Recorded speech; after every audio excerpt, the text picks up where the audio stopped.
Mirëmbrëma dhe mirë se erdhët në pikë. Politika e sotme ka rënë në pikën e saj më të ulët, saqë as diplomacia nuk po mundet dot më të kontrollojë qëndrimet e udhëheqësve, të cilët shpeshherë, të orientuar nga populizmi, ndezin zjarre pa shkarpa që kanë tendencën të fiken para se të fillojë tymi. Ajo që tha Aleksandar Vučić për ujin e liçenit të Ujmanit nuk la indiferent palën shqiptare, që krijoi një vorbull tjetër jashtë e brenda për një formë se si kryeministri shqiptar cilësoi gjendjen aktuale të Kosovës.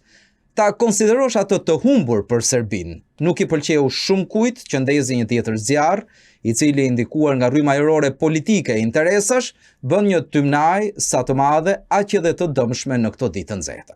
Sa qëndron deklarata e Vučić, sa rrezik real ka, pse serbët prej kohësh tentojnë të fusin ide të paqëna në realitetin e të dyja shteteve dhe si vlerësohet qëndrimi i Tiranës zyrtare, e diskutojmë sonte me ekspertë të çështjeve ndërkombëtare dhe sigurisë që i ftoj në bisedë kësaj radhe në rend alfabetik, pasi janë që të gjithë miqtë e mi. Arben Dashevci na bashkohet nga Mitrovica. Faleminderit zoti Dashevci që jeni sonte me ne. Faleminderit ty miku, mirë se Gura Kuçkuçi, një tjetër mik që na bashkohet nga Prishtina, nga Instituti Octopus. Faleminderit gjithashtu që jeni pranishëm sonte. Faleminderit, është kënaqësi. Një tjetër ekspert që i bashkohet çështjeve ndërkombëtare është ai Klodian Troplini, është me mua në studio dhe jo online. Klodian, faleminderit që jeni këtu. Faleminderit juve. Kënaqësi për të gjithë zotrinj. Unë dua të respektoj të parin zotin Dashevci i ndodhur në Mitrovic, atje ku nga ku një tjetër çështje duket se ndezi një temë tjetër të zjarrt, por ndalemi me radhë. Kush e nisi të gjithë këtë tymnaj të madhe, zoti Dashevci, në këndvështrimin tuaj sa i takon diplomacisë dhe politikbërjes? Çdo tymnaj është bazë dhe luftës hibride që vjen nga establishmenti i kontaminuar në Beograd. Çdo propagandë, çdo dezinformat, kërstime nga më të ndryshmet, pothuajse çdo 2 ose 3 ditë duke filluar nga presidenti, ministri i punës jashtme, pastaj edhe një ministre e qeverisë lokale ku e mohon edhe ekzistencën e shqiptarëve të Republikës Kosovës. Pra çdo gjë që vjen destruktive dhe çdo gjë që është pozitive, ata tentojnë ta shndrojnë destruktive për punë tyre të brendshme, probleme që i kemi sikur shumë, zgjedhje para zgjedhje, protesta gjithmonë afektohet, ose diçka në bosje politikat e sigurisë i afektojnë me dodikun, në Malgzi përzien me ekstremin e djallë serbatje, kurse në Republikën e Kosovës, nëse ka diçka pozitive, ata mundohen të shndrojnë me atë pjesën e luftës hibride që quhet propagandë, dhe pastaj shkojnë edhe në kërcënim deri në viktimizim, se këtu nuk po i lë rahat dikush minoritetit kur dihet fare mirë që nuk ke asnjë incident etnik, tash 3 vite me statik, spika policore, pra situata e sigurisë brendshme vetëm se po relaksohet. Dhe ju që thonë ata, kemi këtu bashkësinë ndërkombëtare me ambasada, kemi bashkësinë evropiane me zyrën e saj, kemi reaguesin e tretë që është për paqe, gjithë monitoruesin nga Bashkimi Evropian, dhe çka është kryesorja, kemi institucionet tona që janë reaguesi fort, dhe siç po e shihni, aq shumë po relaksohet siguria e brendshme që ta dojmë më njëherë për sigurisë jashtme, sa që lëshohen edhe urat edhe kishat, sepse është punë profesionale, asgjë nuk vije ad hoc, vetëm me respekt. E qartë. Punë 24 orë. Zoti Kuçi, ishte ministrja idhujtare e Miloševićit, ishte deklarata e Zelenskit, ishte reagimi i Vučić, Marko Đurić, Edi Rama. Kush ishte personi që ndoshta e bëri të duket më keq të gjithë këtë situatë? Personi që e bëri të duket më së keq këtë situatë gjithmonë vjen nga pala anekse e ne shqiptarëve, Kosovës dhe Serbisë, e Shqipërisë, Dhe ajo e keqja neve nuk na vjen nga tjetër kur përveç tyre për momentin. Deklaratat e fundit janë vetëm konfirmimet e atyre që janë thënë edhe më herët, dhe që për shembull sikur kjo çështja e Ibrit që janë strategji nga viti 85, ndërsa në format e tjera i zhvillohen që vitet e fundit. Mos ta harrojmë që kishte një sulm terrorist në vitin 2024 kundra Iberlepencit në Kosovë me qëllimet e njëjta. Tharja e saj, futja në kaos energjetik, lënia pa ujë masut dhe qëllimet e tilla pra janë të vazhdueshme, të cilat ziten vazhdimisht. Deklaratat e fundit janë vetëm momentet e fundit që i kemi kapur, por që nuk i kemi, që ndoshta i kemi harruar ne dhe të gjithë, të cilat janë në kontinuitet dhe në vazhdimsi çdo ditë bëjnë diçka kundrejt Kosovës ata. Snežana Paunovići që e përmendit e tha qartë dhe çështjen e pastrimit etnik, ndërsa Vučići e konfirmoi atë vetëm me fjalë të tjera. Ishte edhe një intervistë e Aleksandr Vulinit që iku nga vëmendja e publikut shqiptar, e cili përderisa Vučići fol në formë diplomatike, ai fol në formë ideologjike. Pra e thotë të njëjtën gjë, por vetëm se e thotë në formë ideologjike dhe me qartë. Qëllimi i tyre është bashkimi ku ka serb dhe shtrirja e botës serbe. Pra, qëllimet e tyre gjeostrategjike janë edhe mjaft shumë të gjera. Dua ta tërheq edhe një paralele tjetër për shkak që të vim të kjo çështje. Në vitin 2013, Olga Ravashi e jep një intervistë për media Serbian Times, e cila është udhëheqëse e grupit lobist Savapak në Shtetet e Bashkuara të Amerikës dhe lobon vazhdimisht kundër Kosovës. Ajo përmend qëllimshëm në 11 të 14 pikave të udhërimit rregullsore, ku përmend se Serbisë duhet t'i japet dalje në detin Adriatik. Dhe ajo thotë se ne me ardhjen e Trumpit në pushtet dhe me ardhjen e Mike Pence dhe të tjerëve kemi parë një dritare e cila na lejon bashkëpunimin me ta për lëvizjen dhe ndryshimin e status quo-s në Ballkanin Perëndimor. Që nga atëherë vazhdojnë ata me lobim të fuqishëm në Shtetet e Bashkuara të Amerikës, në Francë dhe vende të ndryshme evropiane, sidomos për realizimin e kësaj strategjie. Mirë, po zoti Kuçi, sot Ballkani i hapur mbetet një ëndër në sirtar. Ajo që ndezi gjakrat këtej dhe andej ishte çështja e ngritjes së konsullatës në Shkodër, që për hir të së vërtetës u fol që lidhej drejt për drejt me këtë qasje serbe për të pasur akses në Adriatik. Shiko, planet ose taktika ndryshojnë, për strategjia mbetet e njëjtë. Dhe ata vazhdojnë me mundësi që i gjenë për realizimin e saj. Pra janë zgjerimet territoriale, ndryshimet territoriale që i synojnë dhe zhdukja e shtetit të Kosovës. Andaj çdo herë do të mundohen të gjejnë forma të ndryshme. Nganjëherë është e keq që ta them, por shqiptarët po bien dement vetëm kur po na godasin fort. Për shembull, Kosova dhe Shqipëria patën një vëmendje të përbashkëta e deklaratave të Serbisë vetëm kur na goditën fuqishëm. Por deri me tani më shumë kemi gjetë momente konfliktuese ndërmjet vetës sa momente për bashkim. Pra, u dash diçka që të ndodhe madhe që Kosova dhe Shqipëria të kenë deklarata mund të themi të përbashkëta. Dhe ndoshta ky është një moment që të kuptohet mjaft mirë që qeveria në Shqipëri ose Edi Rama asnjëherë nuk do ta ketë mik Aleksandr Vučićin. E qartë. Zoti Troplini, duke marrë në konsiderat këto dy qasje të deritanishme, mos ndoshta elefanti është përpara nesh dhe ne nuk po e shohim, por po bien pre disa deklaratave sa shoviniste aq edhe tendencioze për të përhapur një tymnaj që nuk të çon gjikundi? Jo, nuk mund ta quaj tymnaj. Thjesht si parim sulmi është mbrojtja më e mirë.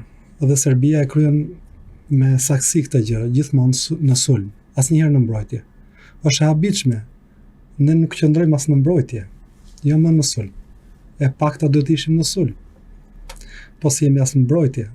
Mbrojtja jonë vetëm është që disa deklarata sporadike që s'mund të jenë as kërcënuese, s'mund të quhen as kërcënuese. Do të thonë, shqiptarët duhet të jenë kërcënues, sepse bëhet fjalë me kërcënim të drejtë për drejtë. Këto quhen deklarata lufte pak a shumë. Edhe pse mund të quhet në medium fjalë, po nga fjala nis dhe konflikti. Dhe shembulli më i bukur ishte Zelenski. Atje po kryhet një luftë.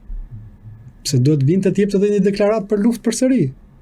Mos duan kënë shembuj lufte. Janë gjëra jo të duhura nga ana jonë që flejmë gjumë. Ne i quajmë tymnaja, po faktikisht janë kërcënime serioze. Tymnaja janë përderisa nuk është shkrepur baruti, po baruti është afër. Pra ju e shihni që baruti është afër?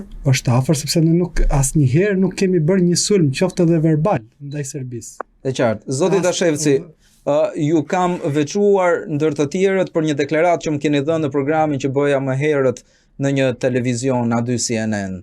Më keni thënë askusht nuk guxon me ma prek Kosovën për sa kohë që KFOR-i e NATO janë të pranishëm aty. A ka ndryshuar qëndrimi juaj këtu e 2 vite më herët? Jo, sepse gjitha që kam thënë sot edhe është konfirmuar në 7 ose televizione tjera që KFOR-i është i reaguar si tretë dhe për sa ka qizme Amerikanë në Republikën e Kosovës që do të thotë automatikisht on still, por pa e haruar Mbretërinë e Bashkuar dhe shtetet anëtare tjera të NATO-s, unë mendoj që Serbia nuk e ka atë guximin për një sulm eventual frontal, ajo bie poshtë, domethënë, me njerë. Mos harroni që na ka ndodhur Bajskar vitin 2023.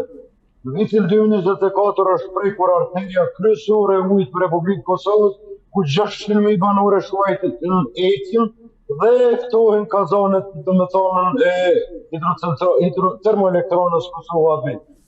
Për sa janë ata njerëz kryekriminali me të tjerët që vijnë nga establishmenti fuqish të lirë.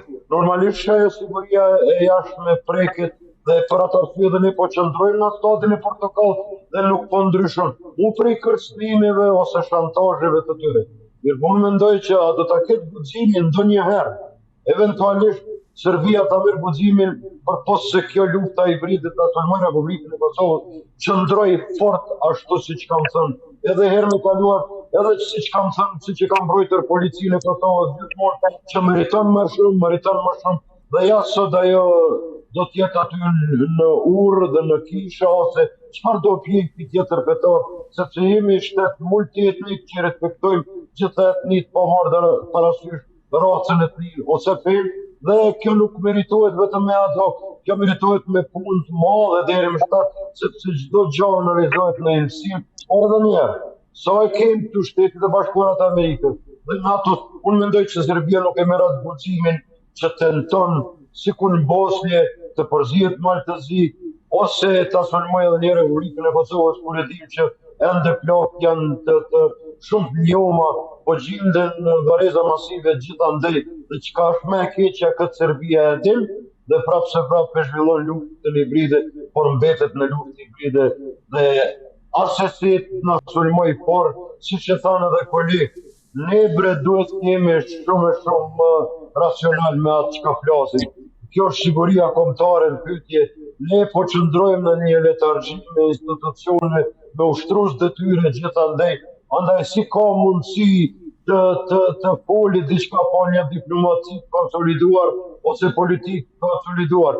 Deri kur ne do ta kemi atë luksin ton që të kemi ushtrues detyre ose që të shkojmë në zgjedhje çdo 6 muaj. A mos jemi ne shtetet Beneluxit ku një qeveri teknike mund ta çoj fatin e saj deri në 9 vjet? Jo, sepse ne po jetojmë në Ballkan, jemi 1.6, 1.7 milion me 10.842 kilometra. Normalisht ne kemi shtetin anë, aty nuk e mohoj atë, por atë duhet jemi shumë proaktiv në politikë dhe diplomaci. Absolutisht se po, sepse si duket është një letargji që po zhvillohet, kurse në anën tjetër ti ke sulme aq të mëdha, e përmendi edhe zotriu Burakoq, por edhe i nderuari, sa që po mohohet ekzistenca jonë në aspektin e sigurisë. Paramenoni, e mohohet edhe ekzistenca jonë kur ne jemi shtet i pavarur dhe sovran, kemi të humbur ende dhe deri ku do të shkojë ky pasivitet. Unë me të vërtet nuk di, po pa proaktivitet ne vetëm se do të mbesim këtu si jemi. E qartë. Zoti Kuqi, ju në punën tuaj hulumtuese keni studiuar lëvizjet e deritanishme të Serbisë. Keni veçuar ndër të tjera punën që Serbia po bën nëpërmjet Kishës Ortodokse që pretendon pronat e saj dhe lidhjet direkte me konklava të caktuara brenda shtetit për të vijuar pastaj përgjatë fushatave zgjedhore apo pranisë së serbëve, politikë bërjes së tyre, formës se si duan ta shmangin retorikën vendase dhe nacionaliste dhe të sjellin atë që prodhohet në Beograd e për të vijuar pastaj edhe të deklaratat e her pas hershme, qofshin këto të tërthorta kur kanë një kundër përgjigje nga Prishtina apo të njëtrajtshme sikurse këto të radhës të Aleksandar Vučić.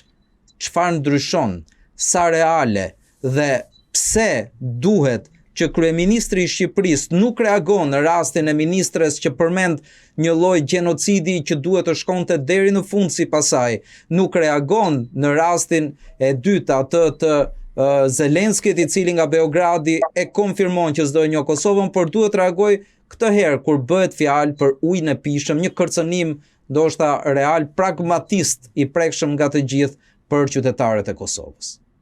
Do të dy herët e para janë dukur me shumë shaka, se ka që seriozitet dhe hera e tretë ka qenë e vërteta.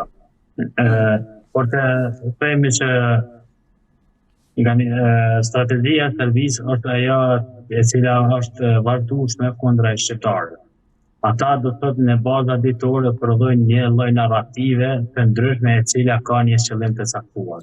Për shembull, vazhdojnë me shtyrjen përpara të strategjisë në Kosovë ka pastrim etnik të serbëve.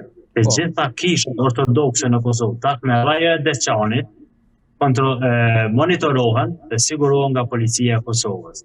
Sikur të kishte pastrim etnik dhe dhunë ndaj kishës ortodokse, nuk do të monitorohen nga policia e Kosovës, por nga KFOR-i. Pra, do të thotë vazhdimisht prodhojnë narrativa të tilla. Edhe atëherë kur ofrohet siguri, prodhojnë narrativa të tilla. Por të gjitha këto kanë një justifikim. Dhe ne nga njëherë, ne e kemi NATO në Kosovë. Ne e kemi KFOR-in në Kosovë që është siguria më e madhe. Analistët e tyre, ushtara, në Serbi, po e citoj me fjalët e tyre, parafrazoj konkretisht. Ata presin një momentum të ndryshimit të lëvizjeve ndërkombëtare gjeopolitike. Pra, i përkasin krahët multipolarist, ku bën pjesë Kina, Rusia, vendet e Britësit si tërësi, dhe ky krah është antiperëndimor për rrëzimin e regjimit perëndimor të marrëdhënieve ndërkombëtare.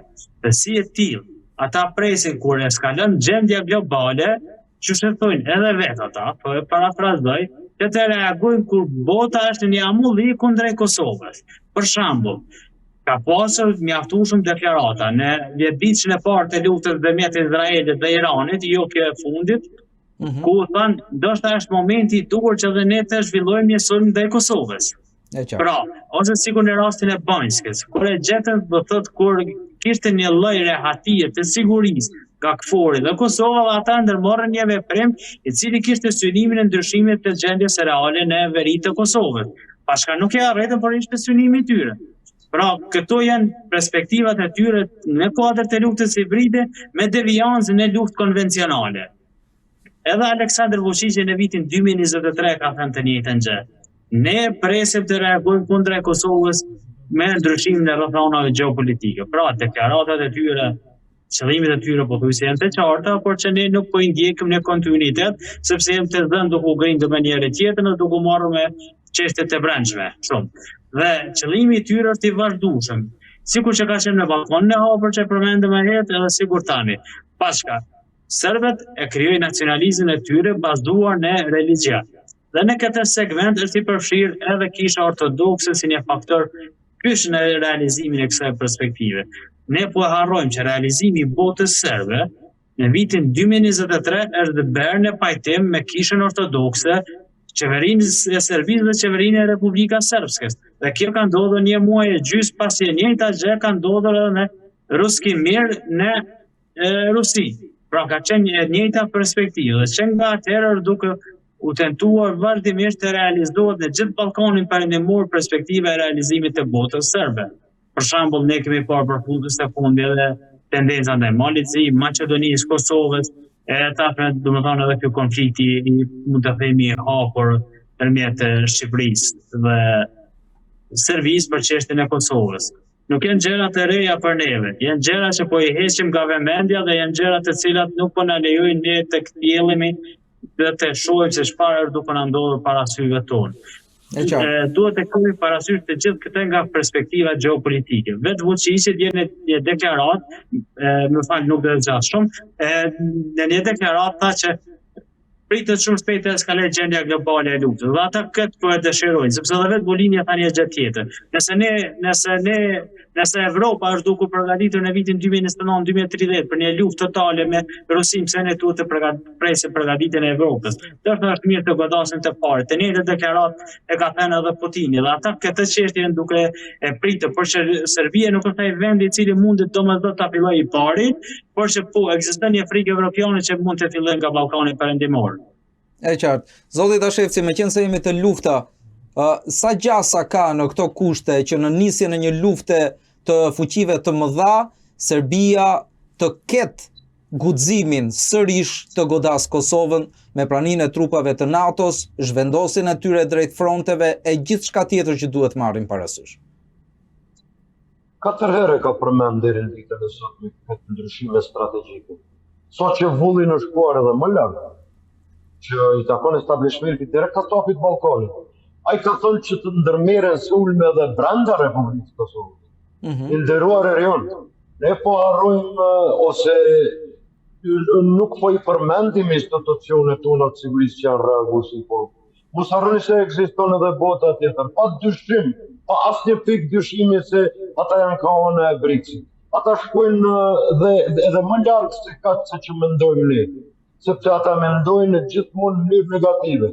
Pra 4 herë deri unë sa mbajnë mend e ka përmend ndryshime strategjike dhe geopolitike, sa që ai tjetri, po e përsëris edhe një herë vullin, ai ka thënë që të hyjnë edhe brenda Republikës Kosovës dhe që të ndërmarren masa ndaj institucioneve tona ose organeve tona, por nuk duhet harruar edhe një gjë.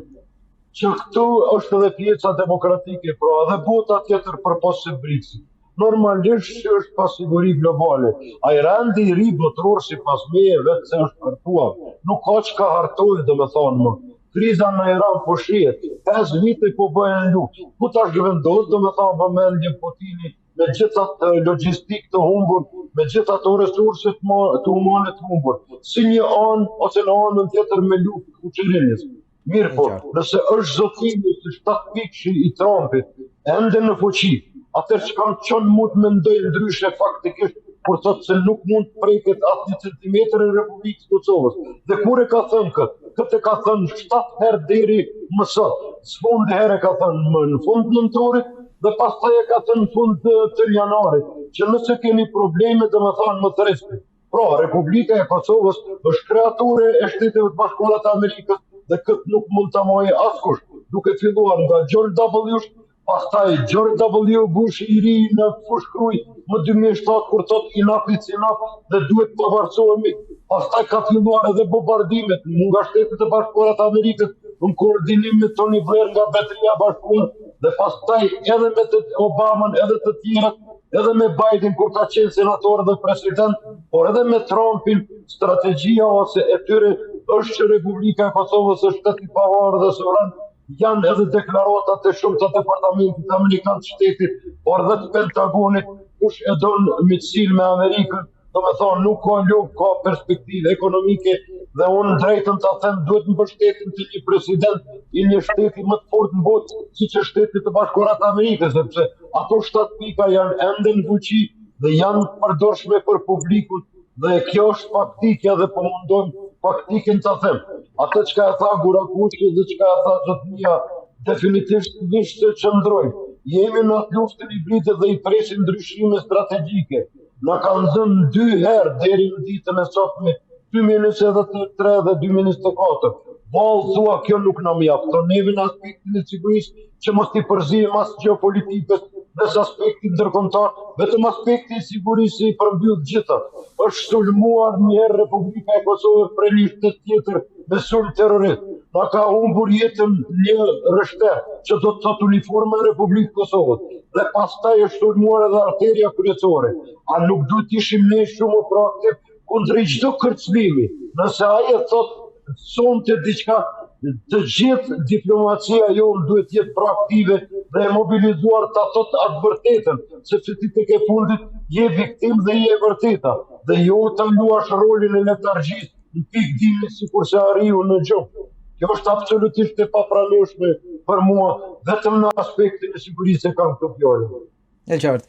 Zoti Troplini, si duhet ta shenjojmë ne në historinë tonë një moment si ai fjalimi i Zelenskit duke i përgjigjur pyetjes së gazetarëve që Ukraina, e cila deri më sot kërkon anë kënd botës mbështetje, thotë që Kosova, një vend i cili sadopak e ka dhënë mbështetje në formë financiare apo edhe politike ndaj këtij vendi në këto kushte që do mend se atë qëndrim do mbante.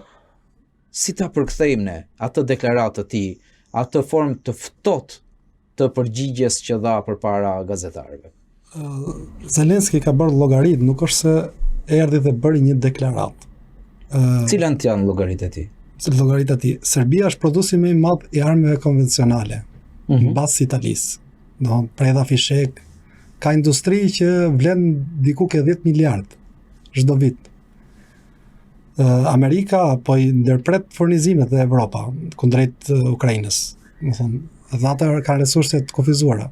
Ndërkohë si Serbia ka një arsenal që mund të shesi kundrejt Ukrainës në sasi.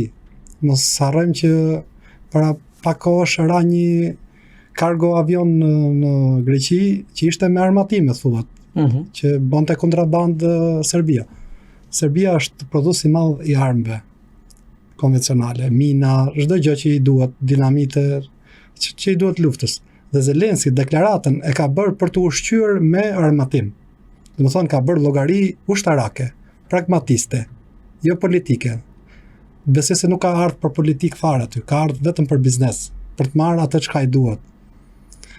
Dhe, si më thonë, ai nuk kanë ndonjë mbështetje nga shqiptarët, çfarë mund t'japin shqiptarët, nuk janë prodhues të asgjëje. Dhe ky është problemi jonë. Ne nuk prodhojmë industri, ne as bujqësi nuk prodhojmë dot. Ne s'prodhojmë asgjë për momentin. Kjo tregon dhe Vuçi nuk është deklarat, Vuçi nuk bën deklarat. Kanë këshilla të urtësh. Serbia ka këshill të urtësh. Shqipëria nuk ka, Kosova nuk ka. Ne kemi kryeministra. Ata kanë këshill të urtësh, pastaj flet komunisti. Deklaratët që ata i japin e kanë diskutuar përpara se t'i japin. Kurse ne presim që një kryeministër që është për ne është një nën punës, që ai nën punës mund të jetë punëtori më i keq. Edhe po shikojmë që janë punëtorët më të këqij këta që kemi ne. Këta nuk mund të bëjnë objektiva, nuk mund të bëjnë politik. Ne mendojmë që kryeministrat tonë bëjnë politik, nuk bëjnë politik, janë nën punë sa. Politikën duhet ta bëjnë këshillat e turtëve. Akademia e Shkencave tonë është pranë parlamentit. Ajo duhet kishte një këshill të urtësh. Kosova duhet kishte këshill të urtësh. Dhe ke këshilli të urtës përfshihet gjithë sfera politike, gjithë shoqëria, domethënë gjithë grupet e interesit, duhet të ketë të mençur nga akademia, nga ekonomia, nga feja. Ata mbështeten te kisha në fund fare, Serbia. Domethënë kur duan të krijojnë një nocion lufte, normalisht që radhët më të flakt janë fetarët. Dhe ata shkojnë te kisha automatikisht. Dhe ajo ndez luftën. Kosova, Shqipëria duhet të kenë dhe këtë këshillin e turtëve. Kur të acarohet gjuha, duhet të kenë mbështetje popullore, jo thjesht një deklaratë sporadike Kombet e Bashkuara, ne i dimë se si funksionojnë rrethanat. Amerika ndodhet në gjithë vendet arabe, i mbrojti dot edhe pse ata paguan, nuk i mbrojti dot. Kjo tregon që lufta ai nuk të pushton, ama të bën dëm. Edhe Serbia harroje që mund të pushtoj. Maksimumi mund të marri veriun e Kosovës, aty ku ndodhen serbët. Po që ta pushtoj Kosovën komplet, jo. Ama dëm e bën. Çfarë dëm është? Dëm në infrastrukturë, siç po ndodh lufta në Ukrainë-Rusi. Dëm kolosale. E qartë. Asnjëri s'po fiton tokë aty. Po të shikosh, Rusia ka arritur deri ke popullsia vet, Ukraina ka arritur deri ke popullsia ruse, luftojnë ndërmjet njëri tjetrit, nuk shtyhen kufit sepse politika e luftës është politika e numrave. Në qoftë se ti nuk ke popullsi, nuk fiton dot. Kosova fitoi sepse u shtua popullsia. Slovedani tha, këto shtohen më shumë se ne, prandaj luftoi kosovarët. U shtonin më shumë. Politikanët më të mirë janë nënat kosovare që kanë shtuar popullsinë. Ata janë numrat. Tani politikanët tonë po e zvoglojnë numrat. Do të thonë, ne duhet ishim populli më i madh në Ballkan, ne po bëhemi populli më i vogël në Ballkan sepse emigrojmë. Po emigrove, dikush do ta marrë vendin tënd. Prandaj politika më e mirë është të vinë njerëzit, të jetojnë këtu. Shqiptarët kanë ambicie të jetojnë si europianët, po po të shikosh serbët nuk është se kanë një ekonomi të madhe, ama shteti tenton t'i mbajë aty. Sepse njerëzit janë shteti, njerëzit janë fuqia. E qartë, por ata kanë një sistem. Sistemi Jo, atje i bën që çdo gjë të këshilli jetë më turkëve. Ne lehtë. kemi vendosur nën punësa që bëjnë politikë për ne. Kryeministrat janë nën punësat më të këqij. E Nuk qartë. ka këshill. Zoti Kuçi, a shihni dhe ju thjesht si një biznes i bërë në bisedën e presidentit Ukrainas në Beograd? Për ta konfirmuar atë që tha zotria, ka një zhvillim do thotë që duhet të ndërtohen dronë ndërmjet Arabisë Saudite, Serbisë dhe Ukrainës. Në anën tjetër, po Izraeli dhe Serbia pritet që të zhvillojnë dronet kill nga shtatori këtë vitit të filloj fabrika për prodhimin e tyre dhe Zelenski ka parë do të thotë si një dritare dhe si një ofertë për marrjen e këtyre armëve për shkak se në të njëjtën ditë Trumpi nuk ka japur sinjalin e duhur që do të vazhdojë me përkrahjen e vazhdueshme ndaj Ukrainës për shitjen e armatimit apo për dhënien e armatimit, cila do të qohë frityrës, sepse ata e shohin madje edhe si prishje parave 350 miliardë euro që janë dhënë deri më tani. Përveç tjerë edhe kur është dhënë licenca për ndërtimin e raketave Patriot nuk është dhënë gjithë licenca ku duhet të aktivizohen dhe të ndërtohen kokat e tyre, por vetëm pjesë të ndryshme, dhe kjo është duke zgjatur jashtëzakonisht shumë për shkak se ata duhet të presin radhën siç e presin radhën edhe të shtetet e tjera, dhe kjo radha për Ukrainën në kupton defensiv territoriale dhe humbje e luftës, andaj duke parë këto perspektiva duke ngjetur edhe lufta në Ukrainë dhe potencialisht mund të humbas territor për shkak se çdo ditë më shumë po ndodhin luftime me të ashpra dhe është parë si një dritare e cila mund të krijojë bashkëpunim për çështjen e armatimit. Përveç tjera, sipas burimeve ndërkombëtare të cituara nga mediat ndërkombëtare, këtu ka pasur një presion jashtëzakonisht të madh nga disa diplomatë të Bashkimit Evropian për një takim të Zelenskit në Serbi, për shkak se atyre nevojitet që Serbia të mundohen ta mbajnë sa më larg orbitës ruse dhe përveç tjerash nëse nuk arrin ta mbajnë të paktën për momentin ta kontrollojnë që të mos bëhen ndonjë eskalim me herët se sa që mund të jenë të gatshëm vendet evropiane për përballimin e çdo lloji lufte, për shkak se kemi parë edhe së fundi ka pasur incidente me dronë në Gjermani, në Hungari dhe në vende të ndryshme, edhe eventualisht inteligjenca thonë që nuk do të jetë Polonia, por mund të jetë si rezistencë e parë ndonjë nga vendet baltike për një luftë ku Rusia do të aprojë ndonjë nga vendet baltike për çështjen e nivelit 5 të NATO-s, dhe të gjitha këto e kanë bërë një veprim që e kanë shtyrë me Zelenskin, do të vende evropiane Zelenski ta bëjë vizitën e tij në Serbi. Pra ju po thoni që evropianët po përdorin diplomacinë më shumë se kurrë në këto momente, duke përdorur të gjithë partnerët e tyre, madje edhe të dy kokat kryesore që ndodhen në përballje në lufte në terren, sikurse është Zelenski dhe Vladimir Putin, për të dobësuar Putinin për ta mbajtur në kontroll, për të ruajtur veten dhe territoret e NATO-s.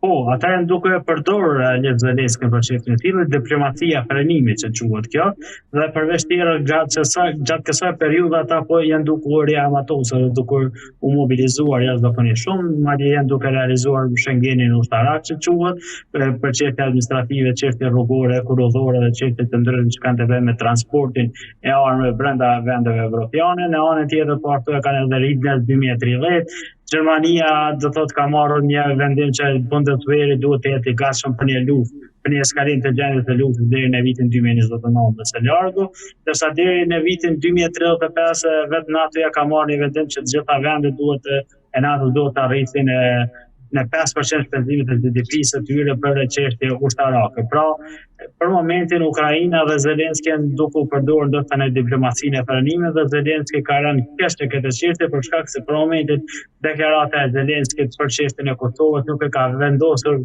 keq vetëm para ne shqiptarëve, por e ka vendosur në defensiv edhe në shumë vende për shkak se ka marrur kritika të jashtëzakonshme edhe nga shumë diplomatë dhe vende të ndryshme të cilat ndoshta nuk kanë njerëz poste publike, kryeministra ose diçka të tillë, por që kanë një ndikim në politikë verë dhe në krijimin e opinionit ndërkombëtar. E qartë, zoti Tashevsi, nëse Serbia po pret këtë luftën e madhe të zhvillohet që të përfitojë ndonjë llokëm nëse mund të arrijë diçka. Takimi i Aleksandar Vučić me Zelenskin duket se e ka zemëruar Kremlinin. A do të thotë kjo që në këto momente të gjithë po përpiqen të përfitojnë sa të munden, duke pasur në konsiderat që Shtetet e Bashkuara të Amerikës duket se nuk kanë më interes në këto rajone? Po dyshim se në krejt këtë vizitë Zelenskit nga Beograd, humbësi më i madh është Zelenski. Ai tashmë është renditur i katërti për zgjedhjet e ardhshme, ata që i përcjellin e din fare mirë që është zbritur në pozitën e katërt dhe nuk e gëzon më atë autoritetin që e ka. Nuk duhet haruar se ai ka humbur domethënë Krimin, ai ka humbur Donbasin dhe Khersonin dhe normalisht që tenton në çdo mënyrë që të shtetit diçka në drejtë ndërkombëtare, por drejta ndërkombëtare sa i përket Republikës Kosovës është evoluar me vulin e lartë të GND-s, domethënë janë tharë pendat dhe është mbyllur libri sa i përket Republikës Kosovës. Normalisht që çdo tentativë e Vučićit që të shpërndej informacione ose vizita me Zelenski kanë qenë sa deklarata edhe të Rusisë, deklaratat e Rusisë ose ato tentativat e Rusisë, vetë se do të vinë në vazhdimsi, sepse këtu po flitet për një president që luan 3 ose 4 karike me Asadiun, në një anë luan neutrale, sa i përket Rusisë dhe Ukrainës, në prej palës së tretë, gjithmonë në çetë armën të Ukraina, zbulohet nga Putini dhe establishmenti i tij, tërheqet vërejtja një herë, 2 herë dhe 3 herë, dhe mbetet tash të shihet se si reagon Rusia mu kundrejt domethënë në Vučić që tenton në 3 pjesë, dhe ajo pjesa e tretë domethënë është bashkësia ndërkombëtare ose Bashkimi Evropian. Luftën e ka përmend tash kur ke Zelenski, luftën e ka pat përmendur edhe në vitin e kaluar në fund tetorit, mbasi që ju jeka ajo karika në Bruxelles dhe qëndroi vetëm si spektator, atëherë e tha një herë, atëherë edhe tash e tha për së dytë herë, nuk ka dyshim se ky i pret ato ndryshime strategjike. Po mos të harojmë vetëm edhe një gjë i nderuar, se ky njeri ose ky president ka qenë ministër i propagandës, ka qenë ministër i informacionit, është mjeshtër i asaj pune, është mjeshtër i kërcënimit, pastaj viktimizimit, pastaj e luajnë edhe paqësorin. Ku po mbështetim kë? Ai para oficerëve të vet, spari tha se duhet ta sulmosh Republikën e Kosovës, pastaj në metodologji ynë dhe thot e mbrojmë Serbinë, kurse në fund të fjalimit vet thot se nuk duhet ta sulmojmë kur askënd, sepse po prosperojnë Bashkimi Evropian. Pra nuk mund t'i besosh në asnjë mënyrë vetëm me seriozitetit të tij politik. Mësafo i beson edhe populli i tij aty. Por çka na intereson ne këtu? Na intereson politika e sigurisë, sepse ai po afekton në sigurinë e Republikës Kosovës. Dhe po e përsëris edhe për 3 herë, sepse nuk mendoj që do të jem monoton. Ne duhet të jemi shumë më proaktiv, se që jemi tash dhe ta luajmë rolin ton. Ku ta luajmë rolin ton? Ta luajmë rolin ton me Shtetet e Bashkuara të Amerikës, posaçërisht në 24 orë dhe 7 javë me Mbretërinë e Bashkuar, sepse kemi dhe do të kemi shumë dobi nga Mbretëria e Bashkuar, një shtet aleat mjaft i madh duke filluar nga Alicia Keys dhe gjithandej çka e bën për ne në KFOR.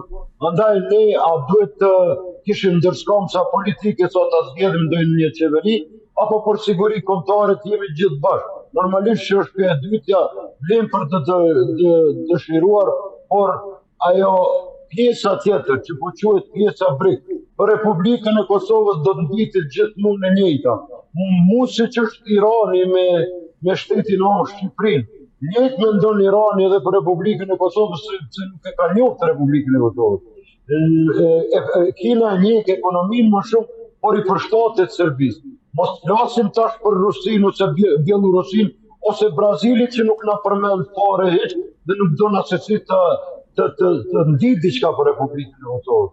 Pati ynë, sepse nga aspektin e sigurisë duhet të jeshim edhe pas dhe të jeshim nga ana e Shtetit të Bashkuara të Amerikës dhe nuk kemi ku të mbështetemi tjetër ose të dy aleatët kryesorë dhe tek pastaj të partnerët strategjik. Zoti Tashevci, kur ju thoni që ne duhet të bëjmë më shumë, të angazhohemi më shumë, e keni fjalën tek fundet në dispozicion të forcave të sigurisë së Kosovës, pra ushtrisë së Kosovës, apo më shumë partneritete diplomatike që në këto momente të themi të vërtetën Amerika dhe Prishtina zyrtare nuk është se janë gati në të njëjtën paralel. Kjo e dyta i nderuar Erion, pse e dyta? Ti ndihmove Ukrainën dhe kur nuk duhet të thuash pse ndihmova. Një herë ndihmove me 150.000 euro, dytën herë ndihmove me 135.000 euro, i shkollove domethënë edhe ushtarët të Ukrainës për deminim dhe pastaj pranove edhe refugjat. Kjo është njerëzilluku që i ka shqiptari me histori. Të mbështetemi në shumë fakte sepse janë dokumente pa të kërcueshme që nuk ka me mujt me t'i humbë askush në botë. Pse qëndron domethënë kjo e dyta? Kjo e dyta qëndron dhe do të qëndrojë sepse ti je pasiv. Dhe kur jesh pasiv në aspektin e sigurisë, ti do të mbetesh vetëm se aty ku je. Dhe sa vështirë do ta kesh ti hapin ta zësh hapin të në aspektin e sigurisë, aty mbetet çështje kohe, por a presim ne mrekullinat në ndodhin, apo çka? Nuk është pyetje paraja se sa investon, ti po investon 1 miliard euro dhe e ki fondin sovran që është çështje e brendshme e institucioneve tona. Mirë, po ti nuk duhet harrosh që po merr edhe ndihma edhe nga partneri yt kryesor, pothuajse në Ballkan dhe në Evropë, që është fuqia e dytë NATO-s, pra Turqia, po merr nga Shtetet e Bashkuara të Amerikës. Po hap tash edhe një fabrikë edhe 4 muaj e gjysmë në një fshat të Gjakovës. Këto janë vetëm fillet, sepse kapacitetet operacionale të ushtrisë tënde janë vitin 2023. Ti po shkon me atë sa ke fuqi, por se a duhet ndalet partneriteti, a duhet stagnosh si politik me Shtetet e Bashkuara të Amerikës. E ke atë luftë të stagnosh në asnjë mënyrë të vetme, as në kohë, as në hapësirë. E qartë, Zoti Troplini, si e gjykoni ju situatën politike në Kosovë dhe sa shtigje hapur po lem në këto momente përkundrejt armiqve që qoftë në propagandë, qoftë me luftë hibride, qoftë me sulme kibernetike, po tentojnë në të gjitha format të adopsojnë këtë një trajtshmëri që kemi ne, kombin shqiptar, jo shtetet e tij.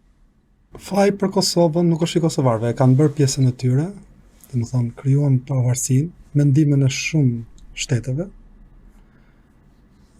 Problemi i Kosovës nuk është tek kosovarët, as tek shteti i Kosovës. Ata e kanë bërë pjesën e tyre. Faji është tek ne. Si mundet na falet neve, nuk krijua një shtet i dytë shqiptar, edhe ne nuk kemi një port për Kosovën, ndërkohë që Serbia kërkon një port. Ne nuk japim një port Kosovës. Porta hyrëse jonë në Durrësi nuk lidhet dot me asnjë korridor. Po ti shikosh të gjithë korridoret e Shqipërisë janë të shkatruar. Dhe unë dyshoj këtu, sepse në kohën e Enverit, UDB-ja Jugoslave ka bërë shumë sabotime dhe i kanë zbuluar. Dhe sabotimet vishin nga brenda Shqipërisë nga persona të blerë. Imagjino në kohën e Enverit se dim se si ka qenë situata, shumë e rrept. U dinte mohabeti burr me grua, jo më. Dhe përsëri Serbia ka pas ndikime të fuqishme në Shqipëri. Imagjino sot që nuk kemi as porta, as gjë, as sigurim. Çfarë mund të bëjë Serbia me politikën tonë?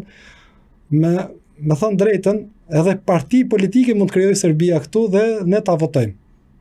Kupton, ne jemi kusret Qametit, nuk e kanë fajin Kosova, e kemi fajin ne. Ne kemi të gjithë, ke portën hyrëse në Mesdhe, ke 2 dete, dhe nuk menaxhon dot tregtin ndërkombëtare nga porti, ta kesh parasysh, asnjë anije e madhe kargo nuk ndalon dot në Shqipëri, nuk ka thellësi porti dhe nuk ka port pritës. Një kjo. E dyta, porti jot nuk lidhet dot as me korrudhë dhe as me autostrada me 4 korsi të dedikuara deri në kufi, nuk përfundojnë linjat tona.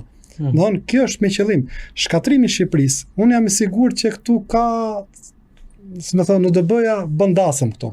Jo vetëm UDB-ja, por këtu ka 700 lloj agjenturash që bëjnë dasëm. Shqipëria, dobësia e Shqipërisë shkakton dobësinë e Kosovës. Nëse Shqipëri, ne jemi 2 shtete, ne jemi 1/3 e GDP-së së Serbisë. Kupto, 2 shtete, 1/3 e GDP-së së Serbisë është turp. Serbia nuk ka det, ka industri do të thuash ti. Po deti të jep aksesi më të madh të ekonomisë. Jo, në fund të fundit Serbia po na ushqen me bukë të dyja shtetet dhe kjo ndoshta është ajo që ne ambari bukës, po ne po bëjmë gabim. Ne kemi drejt ta blejmë bukën kudo. Në momentin që ne kemi ekonomi funksionale, ne duhet shtojmë ekonominë. Sot fitohet me ekonomi dhe popullsi. Ne të dyja po i sulmojmë. Edhe ekonominë e sulmuam, ne Shqipëria që është shtet industrial, kalojnë shtet elektoral, tani s'është asgjë. Tani thomi turist, ne dim se çfarë sjellin turistët. Vetëm ujëra ndotura në det, se gjë tjetër nuk sjellin turistët. Jo, kanë peshën e tyre specifike, sepse mjafton të quhet shkojnë në ekonomi, plazhet po e jugut, do detyrohen dhe ata ta blejnë shezllongun. Po të kishte qenë ekonomi i turizmi, do kishte shpëtuar Greqia. Greqia dështoi për shkak të ekonomisë së turizmit. Nuk mbahet shteti me turizëm. Turizmi është një nga degët, po nuk është degë kryesore e ekonomisë të një shteti. Industria, bujqësia, prodhimet bujqësore, popullsia është shtyllë ekonomike. Duhet prodhim, pra, duhet ajo që thotë edhe Marco Rubio. Ti duhet kesh njerëz, duhet kesh industri, duhet kesh politika mundësisht nacionaliste që ne nuk i kemi. Është e sigurt që ne nuk i kemi politika nacionaliste. Zero politika nacionaliste. Mund të themi që në pushtetin ton ka agjentur. Është e sigurt. Edhe pse flet shqip ai, domethënë ajo është i paguar diku tjetër. E merr rrogën më të madhe diku tjetër. Në punësit tonë nuk e në punësit tonë. Ne rrezikun e keni nga brenda, thonë ju, dhe jo nga këto deklarata që thuan nga poshtë. Shif Slovenia. Slovenia është shtet më i vogël se ne, ka GDP-n më të madhe se Serbia. Arsyeja është dalja në det. Sepse Slovenia është porta hyrëse për shumë shtete, Çekinë, domthonë porta hyrëse, ne do të ishim portë hyrëse për Maqedoninë, për Kosovën, për Serbinë, për shumë shtete, për Matan, Bullgarinë. Edhe pse ata kanë det tani, deti jonë është më kryesor sepse vjen më shpejt, është trajektori më shpejt.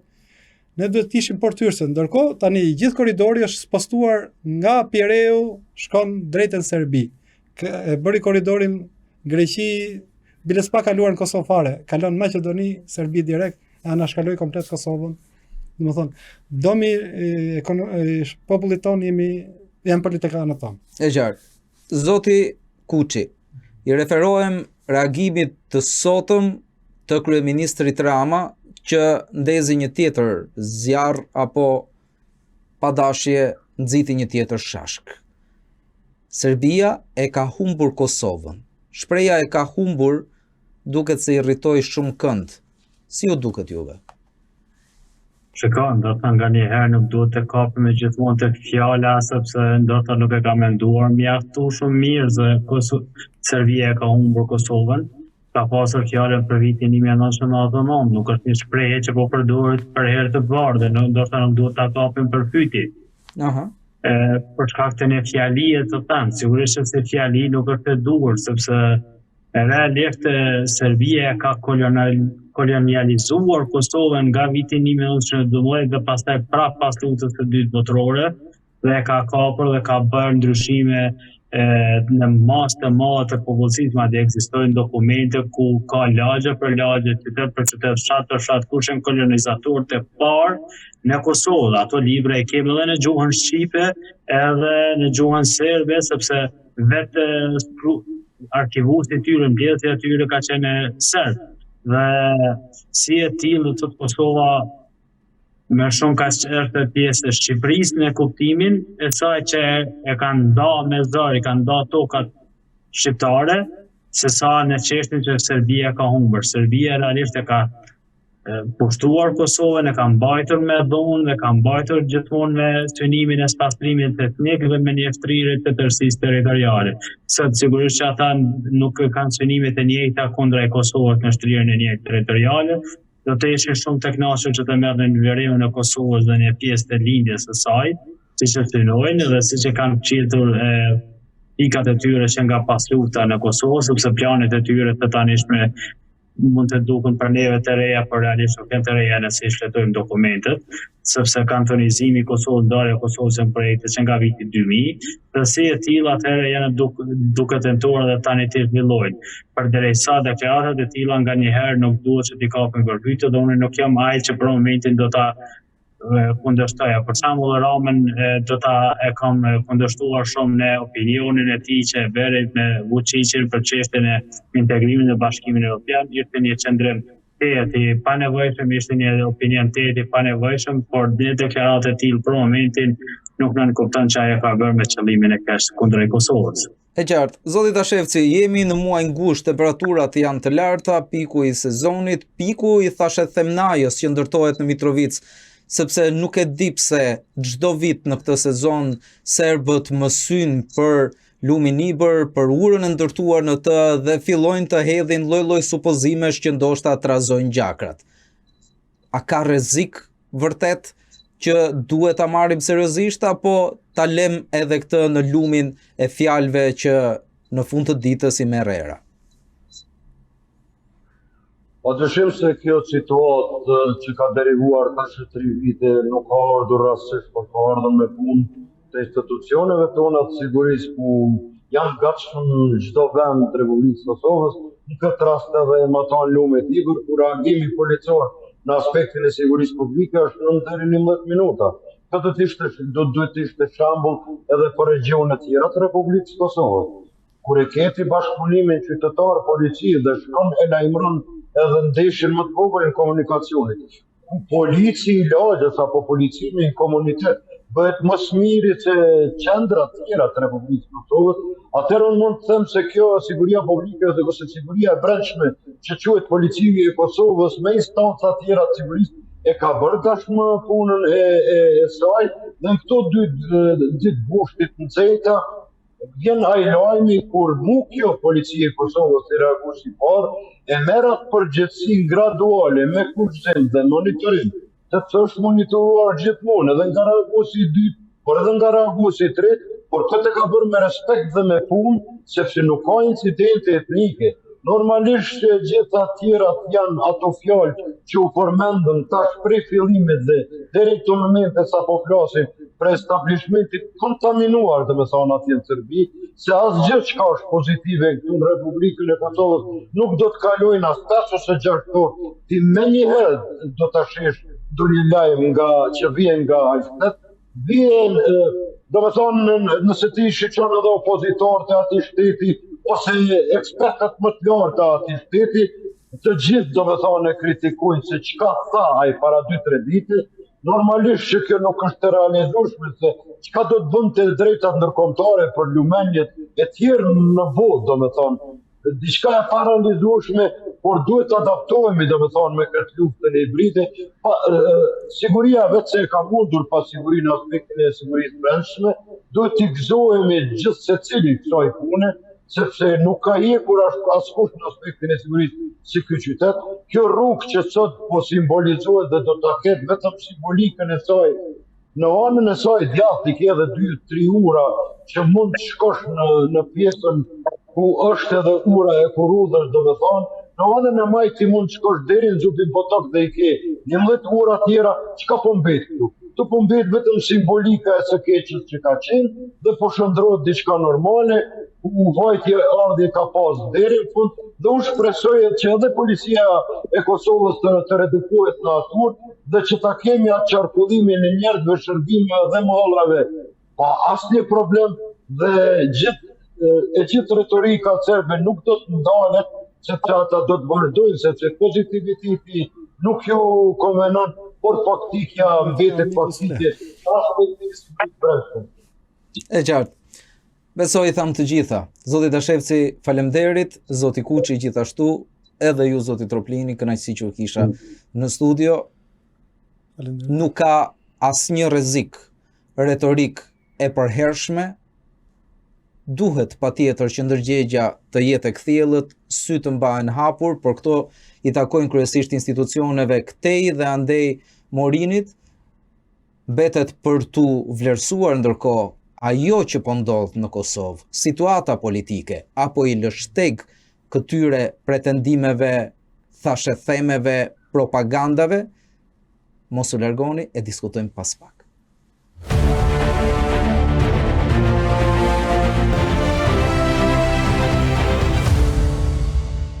Kosova votoi për të dalë nga kriza. por duket se zgjedhjet nuk e nxorën ende nga ngërçi. Vetëvendosja doli forcë e parë, por pa numrat e nevojshme për të qeverisur e vetme dhe që prej zgjedhjeve, ajo që kemi parë është një përplasje e re politike, negociata të vështira dhe një kuvend që ende nuk po arrin të prodhojë zgjidhjen. Në mes është Albin Kurti, i cili kërkon të rikthehet në qeverisje, por përballet me një opozitë që nuk duket e gatshme të japë një mbështetje pa kushte. A kemi të bëjmë me një krizë të vetëvendosjes apo me një krizë të gjithë klasës politike? Çfarë kërkon Partia Demokratike e Kosovës në këtë situatë dhe a ekziston mundësia e një kompromisi politik? I diskutojmë të gjitha këto me deputetin e Partisë Demokratike të Kosovës, zotin Artan Behrami, që na bashkohet. Faleminderit dhe mirë se erdhët në pikë. Faleminderit shumë për ftesën, është gjithmonë kënaqësi të bashkëbisedoj me juve. Kënaqësia është e gjitha imja, zoti Behrami. Shkojmë direkte në thelb. Ajo që pam në seancën e fundit konstitutive në Kosovë nuk i pëlqeu askujt, ndonse ne përdorimin e vezëve në Tiranë kemi bërë diçka të udhës. Por çfarë po ndodh me politikën, çfarë ndodh brenda atyre ambienteve ku gjithë secili po tenton të tregojë që është më i fortë se tjetri? Po Kosova për herë të parë pas shpalljes së pavarësisë së saj është në një krizë të shumë fesht dhe shumë dimensionale. Është në një krizë politike, është në një krizë të brendshme dhe ekonomike, është një krizë në raport me marrëdhëniet me Shtetet e Bashkuara të Amerikës, me Bashkimin Evropian dhe me aleatët tonë në rajon. Dhe është mbi gjitha në një krizë të madhe shoqërore, sepse në këto 6 vjet të fundit kemi pas një qeveri e cila ka investuar shumë që përçarjen ta mirëmbajnë në popullin e Kosovës dhe përmes përçarjes, përmes injektimit të frikës, është munduar që të kontrolloj emocionet dhe të kontrolloj qytetarët dhe mbi gjitha të bëj të varur prej ndihmave të njëhershme të kësaj qeverie. Prandaj Kosova në këto ditë është duke dhënë shenja të një shteti të dështuar, për cilën fatkeqësisht Serbia ka investuar që nga viti 2008 në mënyrë intensive. Po ndodh po ashtu për herë të parë, po shkelin në një terren të pashkelur juridik në Kosovë, sepse Kosova në këto çaste që po flasim është duke operu jashtë kushtetues, jashtë rendit kushtetues. Klasa politike dhe partitë opozitare janë të delegitimuara sepse nuk kanë asnjë mekanizëm institucional në dorë. Të gjitha janë okupuar nga zoti Kurti përmes ushtruesve të detyrës, i cili ka pozicionuar një ushtrues të detyrës të presidentit, një ushtrues të detyrës të kryeministit, të ministrave, dhe këta ushtrues të detyrë operojnë edhe në ndërmarrje publike. Për herë të parë që nga pas lufta, është vetëm një parti që kontrollon gjithë aparatin shtetëror.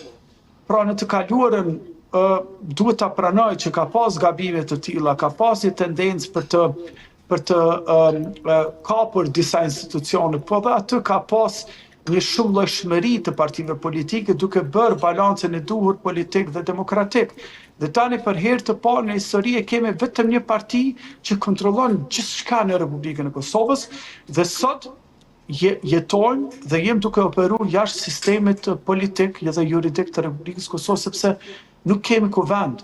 Ne kemi bërë betimin se deputet, por nuk kemi kuvend sepse shumica që ka fituar refuzon ta konstituoj kuvend në Republikës së Kosovës. Apo intereson Albin Kurtit kjo situatë, ju e thatë me të drejtë, si rrallë herë e rrallë kund në Kosovë, një parti ka zaptuar të gjitha pushtetet. A i intereson, a e ka fuqin të bëj atë që donte të bënte, apo po e përdor këtë situatë si një urë lidhse, një fazë kalimtare për të mos marrë mbi vete përgjegjësitë, se në fundit Evropa kërkon shumë nga Kosova, mbi të gjitha krijimin e asociacionit për cilën vetë qeveria Kurti ka rënë dakord në atë takim të famshëm të Brukselit. Kjo është frika më e madhe e zotit Kurti, por ne po jetojmë disa paradokse të pashpjegueshme në kulturën tonë politike dhe në kulturën evropiane. Pra, zoti Kurti fatkeqësisht ka importuar disa teknika dhe mbi gjitha një doktrinë e cila është doktrinë slave dhe serbe dhe nuk është as shqiptare as perëndimore. Dhe është doktrina e viktimizimit, pra ai gjithmonë mundohet ta portretizojë veten si viktima absolute. ai po ashtu pjesë e doktrinës serbe është edhe fajsimi të tjerëve, mos pranimi i fajit. Dhe Zoti Kurti këtë e ka në përditshmëri duke mundu që t'i fajsoj t'i fajsoj të tjerët. Dhe ne po jetojmë disa paradokse. Herën e kaluar në zgjedhjet e para në këtë cikël 3 herë të zgjedhjeve, herën e parë Zoti Kurti ndonse nuk i kishte votat për konstituim Kuvendit. Mbi 40 herë e ka vendos emrin Albulena Haxhiut për ta emëruar kryetarët të Kuvendit. Dhe paradoksi është që tani i ka votat, i ka mbi 61 vota për ta emëru kryetarin e re, për ta bërë qeverinë, për ta konstituu Kuvendin, dhe ai refuzon. Tjetri paradoks, në të kaluarën kur Partia Demokratike e Kosovës çdo iniciativë antiligjore, antikushtetuese ka dërguar në gjykatën kushtetuese, Zoti Kurti e lëvizja vetëvendosje në mënyrë permanente e kanë akuzu, e kanë mallku PDK-n pse po dërgon land në gjykatën kushtetuese, thu se ajo ishte gjykatë e Serbisë dhe jo Kosovës. Dhe tani, paradoksi, ata çdo ditë bëjnë kërkesë dhe thirrje që ne të drejtohem gjykatës kushtetuese. Po, për qytetarët në Republikën e Shqipërisë, mendoj që është shumë mirë që ta thjeshtsojmë këtë situatë politike në Kosovë dhe ajo këtë bëjmë me pyetjen tuaj.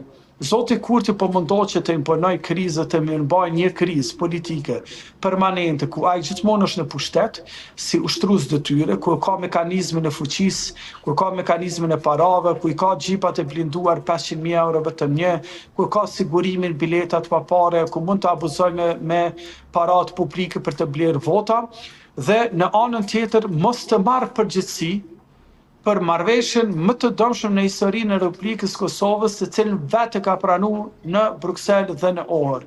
Pra Zoti Kurti, përderisa Donald Trump, presidenti amerikan, është në shtëpi të bardhë, përderisa ekziston një trysni e madhe evropiane, dhe përderisa ka fuqi politike, pra ka votë nga qytetarët, ai gjithmonë do të prodhoj kriza, ai gjithmonë do të prodhoj zgjedhje të parakohshme, sepse kriza është habitati ku rritet dhe mistifikohet ai.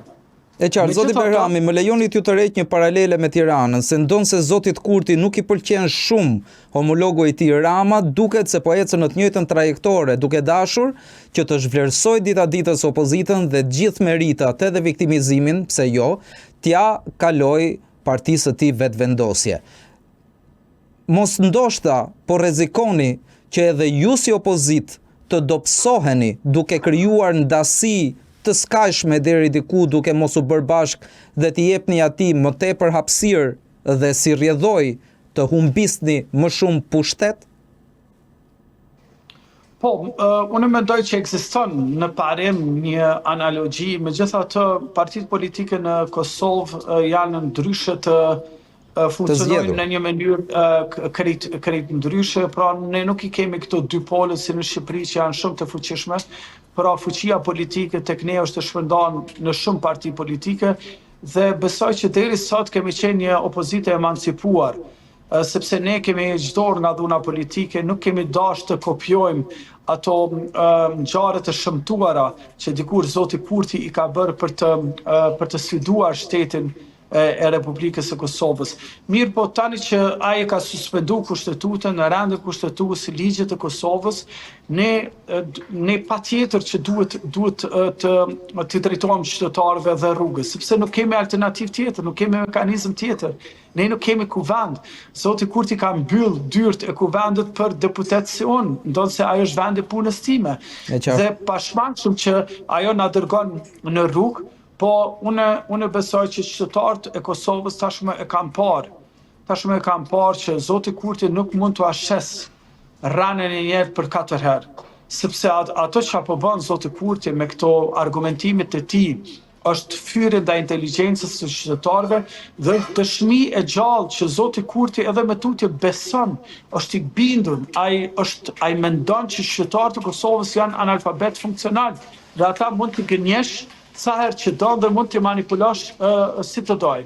Pra, kjo është perceptimi Kurti që ka për qytetarët. Për qytetarët e Kosovës është shumë interesant që ekziston një kulturë politike në Kosovë që shumë e kamotshme. që ne ja falim besimin liderëve politik. Deri në një mas dhe pasaj kur kthehen kundër tyre është një lumë që nuk ndalet. Dhe unë mendoj që kjo pikë përmbysje, ajo që quhet si tipping point, tashmë është arritur në Kosovë. Qytetarët janë lodhur nga kriza, janë lodhur nga mungesa e perspektivës, janë lodhur nga çmimet e larta, janë lodhur nga drama që Zoti Kurti i bën me bashkësinë ndërkombëtare, janë lodhur nga kërcënimet dhe nga frika që injekton. Pra, qytetarët e Kosovës dojnë normalitet, dojnë stabilitet dhe këto janë parakushtet e vetme që Kosova të zhvillohet dhe unë besoj që me një opozitë shumë proaktive, Partia Demokratike e Kosovës në ditët e ardhshme do të tregoj që e ka për një mend dhe që shteti për një mend është duke u rreziku dhe Partia Demokratike e Kosovës si më thonë, më shumë se çdo parti tjetër në Republikën e Kosovës ka hise edhe në çlirim, edhe në shëndërtim, edhe në forcimin e këtij shteti, sepse për këtë shtet, për këtë kushtetutë është dhënë shumë gjak, janë bërë shumë masakra, shumë sakrifica dhe ne asnjëherë nuk do të shkelim mbi gjakun e tyre, po do të mbrojmë gjakun e tyre, sepse ky rend kushtetues është duke u rreziku nga një wannabe, nga një dua të jem. E drejt, por zoti Bergrami, ndonse unë zoti Kurti shndrohet në autokrat. Ndonse e mbështes logjikën tuaj. Ju kujtoj që e kam dëgjuar edhe para zgjedhjeve. Por ky zoti Kurti, ky zoti wannabe është i njëjti person që ka fituar edhe zgjedhje 4 herë radhazi. Dhe populli ndonse ju thoni që është lodhur, prap zgjedh atë të parin. Ju si Parti Demokratike e vetme nuk mund të bëni dot gjë. A shihni një formë tjetër veprimi si opozitë e bashkuar për t'i dalë përballë Kurtit, apo duket se edhe brenda opozitës pikat ndarse janë gjithashtu të skajshme? Opozita në Kosovë nuk ka qenë në të kaluarën ashtu e bashkuar siç është dashur me qenë, për me qenë shumë i sinqert. Partia Demokratike e Kosovës gjithmonë ka insistuar në një përbashkim shumë më të madh, në një front të përbashkët, sepse ajo që na bashkon me opozitën është që shumica këtyre partive politike kanë edhe hise dhe trashëgimi edhe në luftë, edhe në periudhën e pas luftës. Dhe ajo që të gjithëve neve na ndan me lëvizjen vetëvendosje është padyshim dallimet të thella ideologjike. Pra, ekziston një brum shumë i mirë i një përbashkimit të madh. Zoti Kurti ka fituar këto zgjedhje duke u bazuar në 2 teknika të cilat i kanë përdorur edhe autokrat, edhe populistë të tjerë, edhe në Evropë edhe në rajon. Dhe njëra është injektimi i frikës, pra frika si një mekanizëm i kontrollit të qytetarëve dhe një mekanizëm i varësisë dhe përmes joshjes, përmes këtyre pagave të njëhershme. Dhe fatkeqësisht që pagat e njëhershme, njeriu i parë që i ka shpërndar për me fitu votat është Aleksandar Vučić. Dhe sot zoti Kurti është duke kopjuar pik për pik kryeministrin serb Aleksandar Vučić, i cili në të kaluarën ka përdor pagat e njëhershme për të blerë vota. Dhe të njëjtën fenomen e kemi pas edhe në Kosovë, ku zoti Kurti ka harxuar mbi 400 milionë euro për të pagat e njëhershme, ka pagu madje edhe biletat për mërgëmtar dhe ka kriju mekanizma tjerë të joshjes së qytetarëve. Dhe në zgjedhjet e fundit, megjithatë qytetarët tashmë kanë kuptuar këtë trikun elektoral të zotit Kurti dhe kemi pas një abstenim shumë të madh. Zoti Kurti personalisht i ka humbur mbi 100.000 vota, derisa lëvizja vetëvendosje ka humbur shumë më shumë. Ka 1.9 milion trupit elektoral, vetëm 1.2 milion kanë votuar në Republikën e Kosovës dhe kjo tregon një abstenim tepër të madh dhe historik, sepse qytetarët e Kosovës tashmë janë lodhur nga pasiguria dhe mungesa e stabilitetit. Por zoti Bergrami, nuk është një këmban edhe për opozitën mos pjesëmarrja? Të paktën ne në Shqipëri kështu e shohim, pjesëmarrja ulët në votime është gjithmonë një tregues që populli nuk është i kënaqur me opozitën. Pajton plotësisht, ne thash në të kaluarën kemi qenë një opozitë shumë e emancipuar përballë një politikani i cili ka përdor dhe ka keq përdor të gjitha mekanizma shtetëror, e ka thyer, e ka shkel mbi kushtetutën me 10 herë dhe unë mendoj që Partia Demokratike e Kosovës nga nesër nuk do të jetë më opozitë e njëjtë, por do të jetë një opozitë shumë e fuqishme, shumë më proaktive dhe një opozitë e cila do të përshfaq të gjitha manipulimet, të gjitha skandalet dhe do të jetë padyshim një alternativë për qytetarët e Kosovës, duke bazuar në trashëgiminë tonë të ndërtimit të institucioneve, duke bazuar edhe në ato që kemi ndërtuar si parti, sepse këto projektet madhore në Republikën e Kosovës, prej autostradës për Shqipëri dhe për Shkop, nga shkollat, nga infrastruktura rrugore, nga krijimi i aleanca me Shtetet Bashkuara të Amerikës, me Bashkimin Evropian, njohjet, antarësimet, të gjitha këto i ka arrit Partia Demokratike e Kosovës dhe ne kemi një vull të suksesit dhe kemi vizionin që me qenë një alternativë tepër e mirë për Kosovë dhe për qytetarët e Kosovës. Prandaj unë jam shumë shpresëplot që kësaj radhe qytetarët e Kosovës do të na besojnë votën dhe padyshim që nuk do t'i zhgënjejmë, sepse PDK ka bërë edhe reforma, ka bërë edhe përmirësime të gabimeve që kemi bërë si parti në të kaluarën dhe është gati për ta qeverisë Kosovën në zgjedhje kurdo që mbahen ato. E qartë, zoti Behrami, në bulevardin kryesor të Prishtinës, tani më që është hequr banderola e madhe ku bëj thirrje të lirojnë Ukrainën, ta çlirojnë atë, kanë mbetur 2 postera. Njëri është ai historiku i legjendarit Ibrahim Rugova, ndërsa në anën tjetër përballë tij qëndrojnë 3 ish drejtuesit e ushtrisë çlirimtare të Kosovës me thirrjen lirojeni ata. Ata që ndërtuan Partinë Demokratike të Kosovës, ata që firmosën pavarësinë e shtetit më të ri evropian. Sot, sa i mungohen kësaj partie, energjia e tyre, vizioni e tyre dhe politikbërja e tyre për shtetformim. Unë mendoj që për te partisë politike ku malli për ta është tepër i madh, sepse janë themelues të PDK-s, mendoj që në këto 6 vite qytetarët e Republikës Kosovës nga të gjitha partitë politike, jo vetëm nga Partia Demokratike e Kosovës, por edhe nga lëvizja vetëvendosje, edhe nga LDK, edhe nga AK, pra gjithë qytetarët e Kosovës, tashmë kërkojnë kthimin e tyre jo vetëm në Kosovë, por edhe në politikë, sepse për herë të parë qytetarët e Kosovës janë njoftuar me precedentin thaqe pa i pas ato ngarkesat, ato rreth zeza të konspiracionit, të thashëthëmeve, të oponencës politike mbi kokë. Pra për herë të parë janë duke njoftuar Hashimthaçi si politikan, Hashimthaçi si bab, Hashimthaçi si lider, si burgshtetas. Dhe malli është shumë i madh. Dhe unë mendoj që ata ma shumë i mungojnë Kosovës se sa Kosova ndoshta atyre, sepse ekziston një nevojë tepër e madhe që ata t'jenë këtu. Ata projektin e nisur jo vetëm për çlirim, për liri dhe për pavarësi, po edhe për shtetin e Kosovës, do të thotë ende nuk e kanë mbaruar. Dhe unë mendoj që me 16 shtator, qytetarët e Kosovës do të jenë në Shesh, në Prishtinë, po qytetarët e Kosovës do të jenë edhe në Hagë dhe ajo ditë është në dorën e trupit gjykues nëse ka me kanë ditë feste apo ka me qenë ditë proteste e pandalshme, a ka me qenë ditë e drejtësisë apo ditë e padrejtësisë.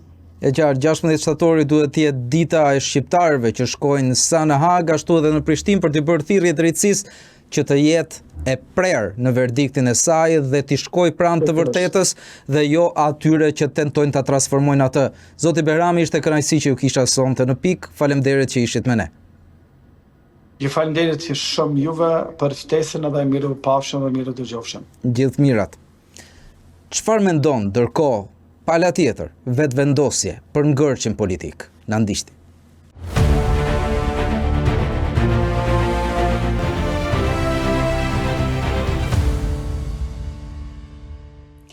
Ngërçi politik i cili ka pushtuar kuvendin e Kosovës dhe mban peng të gjitha krijimin e institucioneve të reja, duket se është i krijuar sa së brendshmi, po aq i frymëzuar së jashtëmi. Këtë të paktën mësuam pak më herët nga deputeti i Partisë Demokratike të Kosovës Artan Behrami, por Cili është qëndrimi i lëvizjes vetëvendosje? Ata të cilët në 4 palë zgjedhje i kanë fituar ato, i kanë marrë mbështetjen e qytetarëve për të krijuar qeverinë e re, donse jo atë mbështetje solide për ta krijuar të vetme. Adnan Rustemi, deputeti i lëvizjes vetëvendosje, është me mua në këtë moment. Faleminderit zoti Rustemi që pranuat ftesën. Ju falenderit juve. Në diskutimin që pata me Artan Behramin, vuri në dukje problemet që vinë sot nga një kokëfortësi e vetëvendosjes për të rrëmbyer të gjitha pushtetet, tani më që edhe presidenten në detyrë e kanë ata, e keni ju. Unë natyrshëm pyes, e vërteta juaj cila është? Rrëmbimi si metodë pune i takon përvojës të PDK-s, është e vërteta. Do të thonë, ata nuk kanë pasur problem të trajtojnë pasurinë publike me një qasje të tillë për të shtruar pasurinë private. Lëvizja vendosje nuk operon me nocione të tilla. Lëvizja vendosje është fituesja e zgjedhjeve në Kosovë, siç ato dhe ju të 4 palë zgjedhjeve, dhe madje fituese plebiscitare. Do të thonë, lëvizja ka shënuar rezultatet që nuk ka shënuar asnjë parti politike në këto 27 vite pas të çlirimit të Kosovës. Jemi vetë një parti politike që në sistemin tonë zgjedhor proporcional me një zonë zgjedhore kemi shënuar rezultatin mbi 51.1%. Prandaj lëvizja vendosje është e përkushtuar për të krijuar institucionet, por motivi i refuzimit për të bashkëpunuar sa i përket presidentit tek PDK në veçanti është pa asnjë dyshim një përpjekje konjunkturale për t'i pamundsuar qeverisjen vetëvendosjes. Dhe ky projekt apo ky plan ka filluar që në vitin e kaluar, domethënë që nga zgjedhjet e 9 shkurtit të vitit 2025. Sepse ne vërtet kemi këtë vetë problemin e presidentit, por vitin e kaluar nuk e kemi pasur problemin e presidentit. Domethënë 12 muaj blokade institucionale për shkak të një përpjekje të PDK-s në atë kohë për ta krijuar një qeveri të pakicës përkundër fituesit të zgjedhjeve, duke llogaritur edhe në votat e listës serbe. Aktualisht strategjia le të themi ambalazhohet me një refuzim për të bashkëpunuar për presidentin. Po presidentin Kosovë imponon kompromiset dhe konsensus në mes të partive politike. Është fare lehtë të barikadohesh kundër bashkëpunimit për presidentin, dhe kjo është e barabartë me pamundësimin e zgjedhjes së presidentit apo në rryshe do thoja unë me zgjedhje të reja, sepse ne kemi të pamundur ta zgjedhim presidentin pa partit politike opozitare. Atëherë çfarë duhet të bëjmë ne, domethënë, më shumë se sa që kemi bërë deri më tani. Ne kemi dhënë mundësinë opozitës për një president konsensual dhe vetëm për të ardhur në seancë dhe për të marrë pjesë në votim, për të mundësuar kvorumin, i kemi ofruar edhe PDK-s dhe LDK-s kryetarin e kuvendit, pa i përfshirë në koalicion qeverisës. Ndërkohë që LDK-s kemi ofruar herën e kaluar edhe 4 ministri dhe zëvendës kryeministrin e pa. Por nuk ka zgjidhje tjetër përveç se të bashkëpunojmë për ta gjetur një president konsensual, pastaj secila palë vazhdon natyrisht me përgjegjësi që ka dhe që ka dhënë populli i Kosovës dhe mund të vazhdojë. Zoti Rustemi, dhe sa kohë do investoheni në këtë drejtim, sepse ju kujtoj në të tjera kushte përpara këtyre zgjedhjeve, tentativa juaj e kahershme ishte të zgjidhni kryetarin e kuvendit. Sot donse keni mundësinë, prap ju nuk po e bëni. Keni frikë se bini në afate kushtetuese? Jo, nuk është frikë, është realitet. Domethënë, në momentin që konstituohet kuvendi, fillojnë të rrjedhin 60 ditët e afatit kushtetues për ta zgjedhur presidentin. Këtë nuk kuptova. Këtë nuk kuptova, sepse pastaj fillon matja e kohës për zgjedhjen e presidentit. Pikërisht, domethënë, dhe në momentin që konstituohet kuvendi fillon të rrjedhë afati, dhe nëse nuk ka një marrëveshje dhe një dakordim për presidentin, kjo do të thotë hyrje në fushat zgjedhore dhe zgjedhje të reja të kopshtat brenda 18 muajve. Ne nuk po duam zgjedhje. Prandaj pozicioni ynë aktual është për të shmangur zgjedhjet, ndërkohë që insistimi i opozitës, sidomos i PDK-s, për ta konstituar kuvendin, ndërkohë që thonë që nuk bashkëpunojmë për presidentin dhe nuk bim në sallë të kuvendit kur votohet presidenti, kjo i bie që duan zgjedhje. Prandaj qëndrimi i lëvizjes është konstruktiv dhe është në funksion të gjetjes së një zgjidhje për presidentin. Problemi në Kosovë aktualisht prej muajit të mars të këtij viti është çështja e presidentit. Domethënë, s'kemi pse ta injorojmë problemin real, domethënë, elefanti në dhomë është mungesa e dakordimit për presidentin. Dhe nëse nuk kemi një dakordim të tillë, do të kemi zgjedhje. E për të shmangur të zgjedhje, duhet domosdoshmë të kemi marrëveshje. sepse në fund të fundit ose nga ana tjetër ju mund të hiqni dorë nga presidenti dhe këtu automatikisht ju ja kaloni topin atyre. Ne kemi hequr dorë nga presidenti dhe insistojmë për një president konsensual. Unë them vazhdimisht që në demokracitë parlamentare synimi maksimal i opozitës është për ta imponuar një president neutral, për ta shmangur një president për mazhoroncës. Dhe këtë po ja ofrojmë. Do të thonë sepse opozita në sisteme demokratike nuk mund ta propozoj presidentin, sepse pastaj nuk do të ishte opozitë. Ose të paktën një president i tillë nuk do të ishte i Republikës, sepse do ta themi hapur që ka një konceptim të gabueshëm gjithmonë në funksion të kësaj strategjisë së PDK-s për ta pamundsuar qeverisjen e vendosjes, që e shohin pozitën e presidentit si një mekanizëm kundër ose përkundër qeverisë. Po e shohin pozitën e presidentit si një mjet për t'ia kundërvënë kryeministrit dhe qeverisë. Po e shohin si një pengesë për qeverisjen e vendosjes. Kjo është absurde pa asnjë dyshim, sepse presidenti dhe kryeministri nuk janë aty për ta penguar njëri tjetrin, por janë për të drejtuar vendin brenda përgjegjësive të tyre kushtetuese. Ta duan të kalojnë në një fazë tjetër të bllokadës. Ne thjesht duam institucione efikase brenda kompetencave kushtetuese dhe qeveria të ketë mundësinë të përmbush programin elektoral, politik dhe qeverisjes për cilën është votuar 3 herë me rreth apo mbi 50%. E qartë, por zoti Rostemi, ata po përpiqen t'ju çojnë juve në blokadë apo po përfitojnë nga rasti se e dinë që ju me Lidhjen Demokratike të Kosovës nuk keni gjasa të uleni në diskutime për presidentin se ata e kanë emrin e tyre? Shikoj, strategjia e politike PDK-s në rastin konkret, e filluar misionin në raport me këtë parti politike, është në 2 faza në raport me vendosjen. Vitin e kaluar synimin maksimal e ka pasur për ta krijuar një qeveri të pakicës përkundër fituesit të zgjedhjeve. Sepse ju kështu humbët edhe një mandat më parshëm para se të bënit atë të plotin. Ata ju morët juve qeverisjen duke krijuar një qeveri paralele të pakicës. Pikërisht, domethënë, ai modeli i vitit 2020 është ende në tavolinën e punës së PDK-s. Keni parasysh, domethënë. Por ky është problem në vetvete po ashtu, sepse ata nuk e kanë fare le themi preokupimin për legitimitetin e politikbërjes të Kosovës. Se nuk e kuptoj se si ju shkon mendja, apo të paktën se si ju kishe shkuar mendja vitin e kaluar, që me një parti politike me 22 deputet, apo sa kishin afërsisht vitin e kaluar, të mendojnë të krijojnë qeveri të pakicës përkundër një fituesi të zgjedhjeve me rreth 50%, domethënë gjithmonë duhet ta kujtojmë këtë. Dhe prandaj siç e nisa, strategjia bllokuese PDK-s është në 2 faza.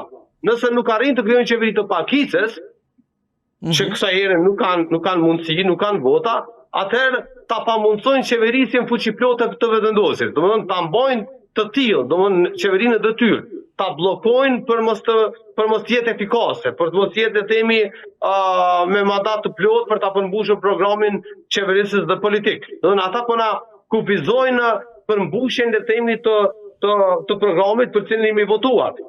Po ju pse skaloni gardhin tek Lidhja Demokratike e Kosovës? Po natyrisht ne po zhvillojmë biseda me LDK-n, por duhet spari të akordohemi që presidenti duhet jetë konsensual dhe pastaj të flasim për modalitetet e partneritetit. Duke përfshirë kuvendin ju personalisht a jeni konsensual tek emri Vjosa Osmanit që Lidhja Demokratike të Kosovës me sa duket ka të panegociueshme? Jo, nuk mendoj që LDK-ja e ka të panegociueshme emrin e zonjës Osmani, madje e kanë thënë edhe publikisht, sepse zonja Osmani nuk i ka votat e deputetëve aktual të LDK-s. Nëse ka diçka të sigurt në skenën politike në Kosovë, kjo është e sigurt. Por nuk ka problemi këtu, sepse lëvizja e vendosje e ka qëndrimin fillestar që Kosova duhet të ketë president konsensual. Partijak për partijak, pastaj duhet i kthemi rezultatit të zgjedhjeve, sepse nuk mund të deformohet vullneti i popullit duke tentuar të kompenzohet atë çfarë nuk i ke marrë në zgjedhje nëpërmjet të themi manovrimeve politike. Për ne është shumë e rëndësishme që Kosova të ketë me një president konsensual që reflekton vlerat e kushtetutës dhe simbolizon unitetin e popullit. E në këto rrethana politike unë jam i bindur që është zgjidhja edhe e drejtë edhe më e dobishme, sepse ka shumë rëndësi të kemi një president të mbi palët, jashtë partijat, që nuk bëhet pjesë, le të themi, ose nuk është pjesë e këtyre polemikave të përditshme politike. Dhe pastaj të flasim për partneritetin qeverisës në kuvende në qeveri. Por natyrisht, çështjet e brendshme në LDK e kanë vështirësuar edhe këtë proces po ashtu, sepse ju e dini që kryetari i LDK-s doli nga një mocion mosbesimi, por doli me një rezultat të ngushtë. Dhe unë do të thoja që ky proces i brendshëm në LDK realisht ende ka përfunduar, duke sikur formalisht është mbyllur si fot, por le të themi rreth e vullnetit ose vullneteve për zhvillime të brendshme në LDK ekzistojnë dhe ato ndikojnë edhe procesin e krijimit të institucioneve. Por nëse LDK me 18 deputet atë sa na duhen fiks minimalisht për ta zgjedhur presidentin, pa unitet të plot, ne mund të ecim tutje me një president konsensual dhe pastaj të kthehemi dhe të flasim pa asnjë dyshim për partneritetin në qeveri e kuvend. Për sa kohë jeni të vendosur ta çoni përpara këtë afat? Deri kur do tentoni ju të gjeni një president konsensual para se t'i dorëzoheni fatit e të shkoni edhe një herë rrjedhimisht në zgjedhje të reja? Ne si lëvizje vendosje do të bëjmë gjithçka që varet nga ne për t'i shmangur zgjedhjet. Po i ftojmë në vazhdimsi partitë politike opozitare në takime, fatkeqësisht PDK dhe AK po i refuzojnë, ato nuk po vinë në takime me zotin Kurti, ndërkohë që takimet me LDK po zhvillohen dhe uroj që të kenë natyrisht edhe progres në drejtim të gjetjes së një zgjidhje. Por vazhdoj të përsëris që edhe PDK dhe AK, për sa i përket çështjes së presidentit, kanë përgjegjësi dhe nuk mund të vetë përjashtohen nga ky proces.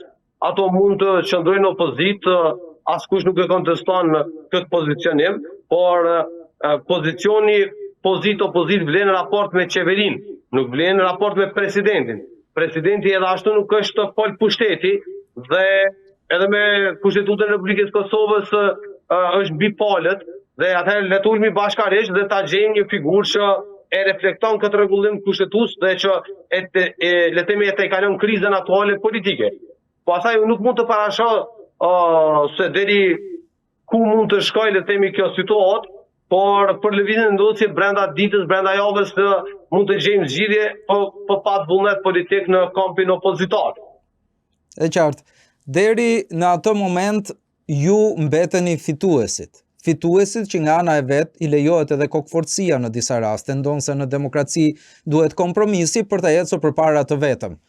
Zoti Rustemi, sot ju nëse dilni në zgjedhje sërish, bani të njëjtat kushte apo fitoni më tepër kredite? I referohem këtu pjesëmarrjes së ulët që shënuan zgjedhjet e fundit në krahasim me ato të mëparshme.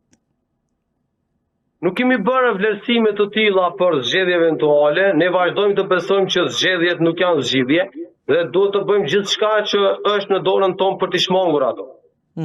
E para se po kanë kosto financiare, e dyta Kosova po humbet shumë nga mungesa e institucioneve të plota, e treta pavarësisht rezultatit në fund duhet të bashkëpunojmë për presidentin të konë 2/3 të deputetëve.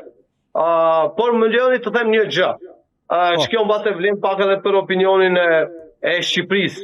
Ne kemi një sistem zgjedhor proporcional me një zonë zgjedhore dhe me 20 vende të rezervuara. Vendosja në këtë format, le të themi, zgjedhor ka fituar 50-51%. Po të kishim sistemin zgjedhor me zona zgjedhore dhe po mos të kishim le të themi 20 vende të rezervuara për të cilat nuk garojmë ne dhe nuk garojmë partitë politike shqiptare, ne do të kishim sot mbi 70 deputet. Me këtë përqindje që kemi aktualisht, ne do të kishim mbi 70 deputet. Dhe rrezikoni të ktheheni në një kod zgjedhor sikurse është Shqipëria sot. Po ta kishim, po them, një sistem tjetër zgjedhor, majoranca dhe vendosi do të ishte mbi 70 deputet.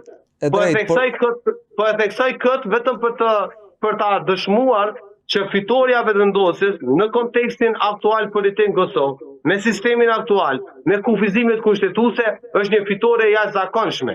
Dhe partitë politike opozitare nuk mund të sillen me vendosjen si një parti që ka dalë para me 1% nga e dyta, siç ka qenë praktika parlamentare dhe politike në Kosovë deri në vitin 2019. E Do qartë. thonë, ne vetë si parti politike kemi 6 deputet më shumë se sa 3 parti tjera politike bashkë shqiptare. E vërtet, zoti Rustemi e përmendët, sot Kosova përballet me sfida të shumta. E radhës e fundit ishte deklarata e Aleksandr Vučić për sa i takon ujit nga liqeni i Ujmanit. Reagon pas 2 herëve po aq të rënda, sikurse ishte ajo e ministres për sa i takon masakrave në Kosovë apo e Zelenskit në Beograd për njohjen e pavarësisë, sot reagon kryeministri Rama dhe ministri për Evropën dhe punët e jashtme. Ju si e konsideroni qëndrimin e Shqipërisë? Nuk e kam parë përmbajtjen, por nëse qëndrimi është dënues për këto deklarata dhe adresimi drejt për drejt si kërcënim për Kosovën, dhe që nëse i bën thirrje çarsheve ndërkombëtare si Bashkimit Evropian dhe Shtetet Bashkuara të Amerikës për një reagim të vendosur ndaj Serbisë, unë do ta përshëndesja pas një dyshim. Por mesh nuk i kam lexuar, po them se cili duhet jetë reagimi në përgjithësi i Tiranës zyrtare në raport me sjelljen e Serbisë me Kosovën. Duhet jetë pas një dyshim një qëndrim i unicuar me qëndrimin e Prishtinës, duhet jetë një qëndrim i vendosur në raport me atë çfarë përbën Serbia për Kosovën dhe për shqiptarët të një kërcënimi të drejtpërdrejtë. Deklarata e Vučićit ishte një kërcënim i hapur për Kosovën, i radhës pas një dyshim, jam i bindur që nuk është i fundit.